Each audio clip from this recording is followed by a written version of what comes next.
अनंत कोटि ब्रह्मांडनाय राजाधिराज योगिराज परब्रह्म श्री सच्चिदानंद सद्गुरु साईनाथ महाराज की जय।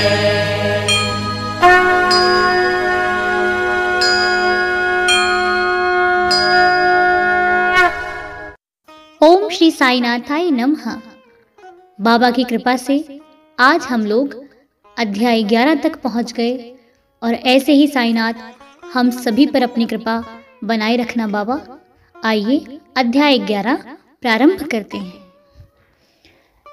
सगुण ब्रह्म श्री साईं बाबा डॉक्टर पंडित द्वारा पूजन, हाजी सिद्दीकी फाल्के और तत्वों पर नियंत्रण। इस अध्याय में अब हम श्री साईं बाबा के सगुण ब्रह्म स्वरूप, उनका पूजन तथा तत्व नियंत्रण का वर्णन करेंगे। सगुण ब्रह्म श्री साईं बाबा। ब्रह्म के दो स्वरूप हैं, निर्गुण और सगुण। निर्गुण निराकार है और सगुण साकार है। यद्यपि वे एक ही ब्रह्म के दो रूप हैं, फिर भी किसी को निर्गुण और किसी को सगुण उपासना में दिलचस्पी होती है। जैसे कि गीता के अध्याय 12 में वर्णन किया गया है, सगुण उपासना सरल और श्रेष्ठ है। मनुष्य स्वयं आकार में है, इसीलिए उसे ईश्वर की साकार उपासना स्वभावतः ही सरल है। जब तक कुछ काल सगुण ब्रह्म की उपासना न की जाए, तब तक प्रेम और भक्ति में वृद्धि ही नहीं होती। सगुण उपासना में जैसे जैसे हमारी प्रगति होती जाती है, हम निर्गुण ब्रह्म की ओर अग्रसर होते जाते हैं। इसीलिए सगुण उपासना से ही श्री गणेश करना अति उत्तम है। मूर्ति, वेदी, अग्नि, प्रकाश, सूर्य, जल और ब्राह्मण आदि सब उपासना की वस्तुएं होते हुए भी सद्गुरु ही इन सब में श्रेष्ठ है। श्री साईं का स्वरूप आंखों के सम्मुख लाओ, जो वैराग्य की प्रत्यक्ष मूर्ति और अनन्य शरणागत भक्तों के आश्रयदाता हैं। उनके शब्दों में विश्वास लाना ही आसन और उनके पूजन का संकल्प करना ही समस्त इच्छाओं का त्याग है। कोई कोई श्री साईं बाबा की गणना भगवत भक्त अथवा एक महाभागवत में करते थे या करते हैं, परंतु हम लोगों के लिए तो वे ईश्वर अवतार हैं। वे अत्यंत क्षमाशील, शांत, सरल और संतुष्ट थे, जिसकी कोई उपमा ही नहीं दी जा सकती। यद्यपि वे शरीरधारी थे, पर यथार्थ में निर्गुण, निराकार, अनंत और नित्य मुक्त थे। गंगा नदी समुद्र की ओर जाती हुई मार्ग में ग्रीष्म से व्यथित अनेकों प्राणियों को शीतलता पहुंचाकर आनंदित करती, फसलों और वृक्षों को जीवन दान देती और जिस प्रकार प्राणियों की क्षुधा शांत करती है, उसी प्रकार श्री साईं संत जीवन व्यतीत करते हुए भी दूसरों को सांत्वना और सुख पहुंचाते हैं। भगवान श्री कृष्ण ने कहा है, संत ही मेरी आत्मा है, वे मेरी जीवित प्रतिमा और मेरे ही विशुद्ध रूप हैं, मैं स्वयं वही हूँ। ये अवर्ण्य शक्तियाँ या ईश्वर की शक्ति, जो कि संत चित्त और आनंद हैं, शिरडी में साईं रूप में अवतीर्ण हुई थी। श्रुति में ब्रह्म को आनंद कहा गया है। अभी तक ये विषय केवल पुस्तकों में पढ़ते और सुनते थे, परंतु भक्तगण ने शिरडी में इस प्रकार का प्रत्यक्ष आनंद पा लिया है। बाबा सबके आश्रयदाता थे, उन्हें किसी की सहायता की आवश्यकता न थी। उनके बैठने के लिए भक्तगण एक मुलायम आसन और एक बड़ा तकिया लगा देते थे। बाबा भक्तों के भावों का आदर करते और उनकी इच्छा अनुसार पूजन आदि करने देने में किसी प्रकार की आपत्ति न करते थे। कोई उनके सामने चंवर डुलाते, कोई वाद्य बजाते और कोई पाद प्रक्षालन करते थे। कोई इत्र और चंदन लगाते, कोई सुपारी, पान और अन्य वस्तुएं भेंट करते और कोई नैवेद्य ही अर्पित करते थे। यद्यपि ऐसा जान पड़ता था कि उनका निवास स्थान शिरडी में है, परंतु वे तो सर्वव्यापक थे। इसका भक्तों ने नित्य प्रति अनुभव किया। ऐसे सर्वव्यापक गुरुदेव के चरणों में मेरा बार बार नमस्कार है। आइए जानते हैं डॉक्टर पंडित की भक्ति। एक बार श्री तात्या नूलकर के मित्र डॉक्टर पंडित बाबा के दर्शनार्थ शिरडी पधारे। बाबा को प्रणाम कर वे मस्जिद में कुछ देर तक बैठे। बाबा ने उन्हें श्री दादा भट्ट केलकर के पास भेजा, जहां पर उनका अच्छा स्वागत हुआ। फिर दादा भट्ट ने बाबा का पूजन किया। बाबा को पूजन तो वह प्राय सभी किया करते थे। परंतु अभी तक उनके शुभ मस्तक पर चंदन लगाने का किसी ने भी साहस नहीं किया था। केवल एक महालसा पति ही उनके गले में चंदन लगाया करते थे। डॉक्टर पंडित ने पूजन की थाली में से चंदन लेकर बाबा के मस्तक पर त्रिपुंडाकार लगाया। लोगों ने महान आश्चर्य से देखा कि बाबा ने एक शब्द भी नहीं कहा। संध्या समय दादा भट्ट ने पूछा, क्या कारण है कि आप दूसरों को तो मस्तक पर चंदन नहीं लगाने देते, परंतु डॉक्टर पंडित को आपने कुछ भी नहीं कहा? बाबा कहने लगे, डॉक्टर पंडित ने मुझे अपने गुरु श्री रघुनाथ महाराज धोपेश्वर कर, जो कि काका पुराणिक के नाम से प्रसिद्ध हैं, के ही समान समझा और अपने गुरु को वे जिस प्रकार चंदन लगाते थे उसी भावना से उन्होंने मुझे भी चंदन लगाया। तब मैं कैसे रोक सकता था? पूछने पर डॉक्टर पंडित ने दादा भट्ट से कहा कि मैंने बाबा को अपने गुरु काका पुराणिक के समान जानकर ही उन्हें त्रिपुंडाकार चंदन लगाया है, जिस प्रकार मैं अपने गुरु को सदैव लगाया करता था। यद्यपि बाबा भक्तों को उनकी इच्छा अनुसार ही पूजन करने देते थे, परंतु कभी कभी तो उनका व्यवहार विचित्र ही हो जाया करता था। जब कभी वे पूजन की थाली फेंक कर रुद्र अवतार धारण कर लेते, तब उनके समीप जाने का साहस किसी को भी नहीं होता था। कभी वे भक्तों को झिड़कते और कभी मोम से भी नर्म होकर शांति तथा क्षमा की मूर्ति से प्रतीत होते थे। कभी कभी वे क्रोधावस्था में कंपायमान हो जाते और उनके लाल नेत्र चारों ओर घूमने लगते थे। तथापि उनके अंतःकरण में प्रेम और मातृ स्नेह का स्रोत बहा ही करता था। भक्तों को बुलाकर वे कहा करते थे कि उन्हें तो कुछ ज्ञात ही नहीं है कि वे कब उन पर क्रोधित हुए। यदि यह संभव हो कि समुद्र नदियों को लौटा दे, तो वे भक्तों के कल्याण की उपेक्षा कर सकते हैं।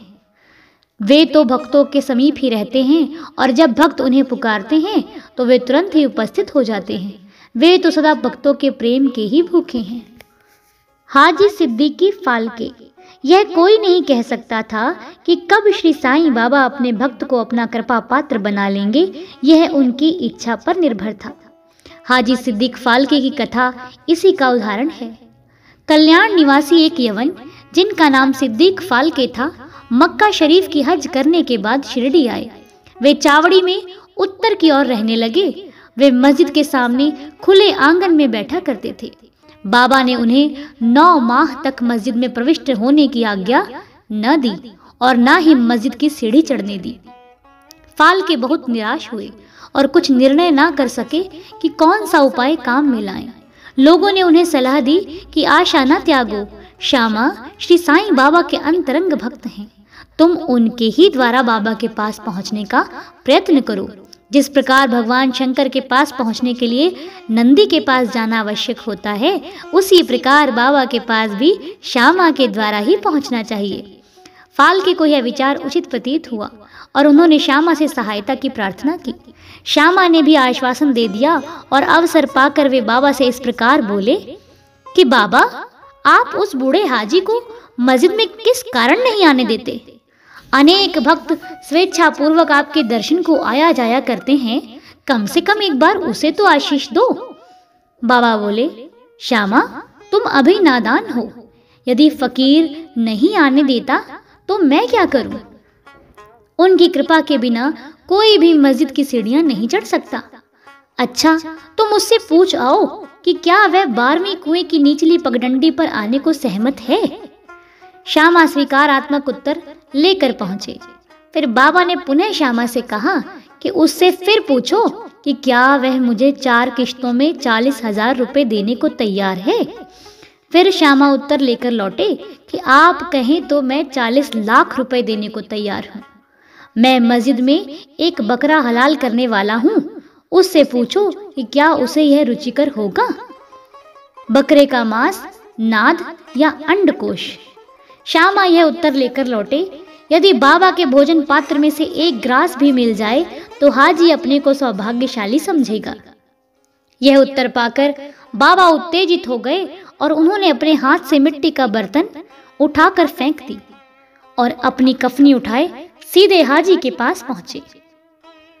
वे उनसे कहने लगे कि व्यर्थ ही नमाज क्यों पढ़ते हो, अपनी श्रेष्ठता का प्रदर्शन क्यों करते हो? यह वृद्ध हाजियों के समान वेशभूषा तुमने क्यों धारण की है? क्या तुम कुरान शरीफ का इसी प्रकार पठन करते हो? तुम्हें अपने मक्का हज का अभिमान हो गया है, परंतु तुम मुझसे अनभिज्ञ हो। इस प्रकार डांट सुनकर हाजी घबरा गया।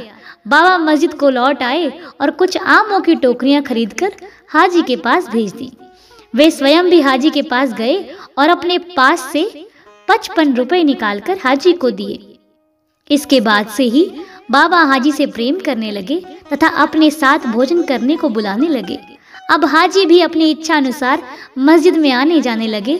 कभी कभी बाबा उन्हें कुछ रुपए भी भेंट दे दिया करते थे। इसी प्रकार हाजी बाबा के दरबार में सम्मिलित हो गए। आइए अब जानते हैं बाबा का तत्वों पर नियंत्रण। बाबा के तत्व नियंत्रण की 2 घटनाओं के उल्लेख के साथ ही यह अध्याय समाप्त हो जाएगा। एक बार संध्या समय शिरडी में भयानक झंझावात आया। आकाश में घने और काले बादल छाए हुए थे। पवन झकोर रहा था। बादल गरज रहे थे और बिजली चमक रही थी। मूसलाधार वर्षा प्रारंभ हो गई। जहां देखो वहां जल ही जल दृष्टिगोचर होने लगा।